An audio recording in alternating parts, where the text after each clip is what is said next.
जामे कराची में खुदकुश धमाके की तहकीकात। खुदकुश बमबार खातून से चंद लम्हों कबल मिलने वाली खातून की तलाश जारी है।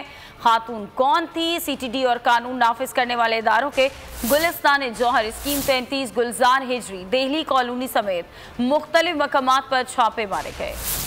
जामे कराची में खुदकुश धमाके की तहकीकात जारी। खातून कौन थी, कहां से आई और कहां चली गई? सीटीडी, पुलिस, रेंजर्स और कानून नाफिज करने वाले इदारे सरगर्म। खुदकुश बमबार खातून से चंद लम्हों कबल मिलने वाली खातून की तलाश जारी। सीटीडी और कानून नाफिज करने वाले इदारों की जानिब से गुलिस्तान जौहर स्कीम 33 गुलजार हिजरी देहली कॉलोनी समेत मुख्तलिफ मकामात पर छापे मारे गए। शारा फैसल पर वाक़े होटल से भी मालूमात हासिल की गयी। रिक्शा ड्राइवर से मिलने वाली मालूमात को भी रिकॉर्ड का हिस्सा बनाया गया है। कराची के मुख्तलिफ इलाकों में कायम 3 घरों और अपार्टमेंट्स को सील किया जा चुका है।